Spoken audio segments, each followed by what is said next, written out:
Good evening everyone.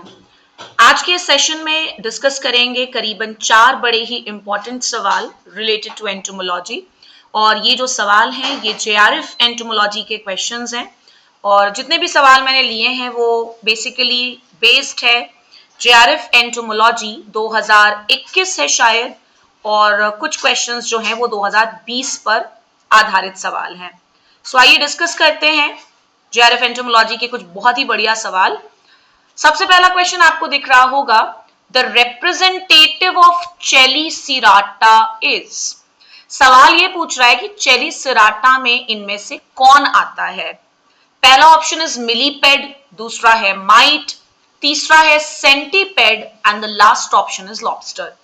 तो आपको बता दूं कि चेलिसिराटा जो है ये कायदे से जो अरैक्निडा क्लास है, अरैक्निडा क्लास आपको पता होगा कि फाइलम आर्थ्रोपोडा को हमने 7 क्लासेस में बांटा है, जिसमें से एक क्लास है Arachnida. Chelicerata is the other name of Arachnida. तो अब दिमाग लगाओ और आंसर करो, बिकॉज अभी नजदीक है तुम्हारा पेपर भी। थोड़ा सोचो और सोच करके अपने मन में आंसर बता लेना और उसके बाद चेक कर लेना तुम सही हो कि गलत। तो अरैक्निडा जो है इसी को हम चेलिसिराटा कहते हैं। और अरैक्निडा में इन 4 ऑप्शंस में से कौन आएगा? माइट्स आएंगे। माइट, ध्यान रखना, माइट जो कि बहुत इंपॉर्टेंट वेक्टर्स हैं वायरसेस के, कुछ इंपॉर्टेंट बीमारियों को ये ट्रांसमिट भी करते हैं, like pigeon pea sterility mosaic. काफी कॉमनली आज सवाल है, ध्यान रखना पैथोलॉजी में। तो इससे हमने क्या क्या सीखा? हमने पहली चीज सीखी कि अरैक्निडा क्लास को हम चेलिसिराटा कहते हैं और चेलिसिराटा में कौन आते हैं? माइट्स। अगर आपको थोड़ा सा और एडिशनल इंफॉर्मेशन दूं मैं, तो यहाँ पर आपको मिलीपेड्स नजर आ रहा है और सेंटीपेड्स भी नजर आ रहे हैं। तो आपको बता दूं कि ये जो मिलीपेड्स हैं ये किस particular class of phylum arthropoda के अंदर आते हैं और सेंटीपेड्स किस में आते हैं? तो मिलीपेड्स जो है this comes under Diplopoda class और सेंटीपेड्स जो है this comes under चीलोपोडा class of phylum arthropoda.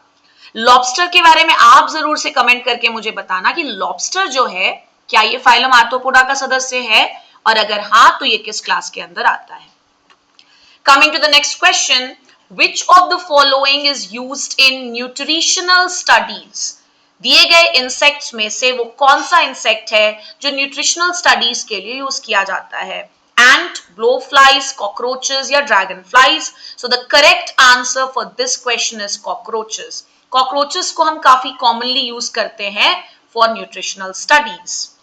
Coming to another very important question, ये आपको इंजीनियरिंग वाले सेक्शन के भी सवालों को अटेम्प्ट करने में हेल्प करेगा। अगर आप आरएचओ की तैयारी कर रहे हैं तो very important for all of you. आइए सवाल को पढ़ते हैं। सवाल है, crank dusters are also called as. जैसा कि आप जानते हैं कि जब हम बात करते हैं पेस्टिसाइड के एप्लीकेशन की, तो हमारे पास 2 काफी कॉमनली यूज्ड मेथड्स हैं।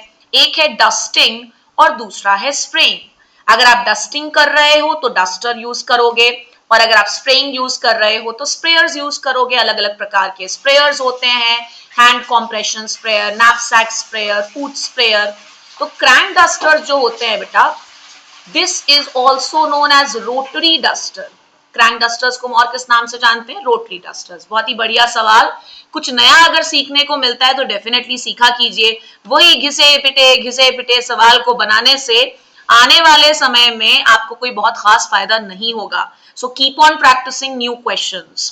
Coming to the last question of today's session, बहुत ही कॉमनली पूछा जाता है, आईजी केवीसीईटी ने तो अनगिनत बार इस सवाल को पूछा है। सवाल क्या है? Isles of Wight disease is also called as. तो मैं आपको बता दूं कि जो आइल्स ऑफ व्हाइट डिजीज है ये हनी बीज में होने वाली एक काफी इंपॉर्टेंट बीमारी है, और इस पर्टिकुलर बीमारी को हम अकारीन या एकारीन डिजीज भी कहते हैं। और साथ ही साथ एक और एडिशनल इंफॉर्मेशन जान लो कि ये जो बीमारी है ये माइट्स से होता है। तो देखो आज तुमने कितने सारे पॉइंट सीखे माइट्स के बारे में, कि माइट्स फाइलम आर्थ्रोपोडा के क्लास चेलिसिराटा में आता है, which is also known as arachnida। ये माइट्स जो होते हैं ये वायरसेस को ट्रांसमिट करते हैं। एक काफी इंपॉर्टेंट बीमारी का नाम भी मैंने आप सभी के साथ डिस्कस किया, pigeon pea sterility mosaic disease को ट्रांसमिट कौन करता है? माइट्स करते हैं। और ये एकारीन डिजीज ऑफ हनी बीज is also caused by mites. और एकारीन डिजीज को हम और किस नाम से जानते हैं? आइल्स ऑफ व्हाइट। सो ये थे 4 बड़े ही इंपॉर्टेंट सवाल। कहने के लिए 4 सवाल हैं, बट इन 4 सवालों में लगभग आपने 8 से 10 इंपॉर्टेंट पॉइंट्स को सीखा है, तो टेक इट वेरी सीरियसली और एग्जाम से पहले इसको रिवाइज करके जरूर जाइएगा। Thank you so much and good night everyone.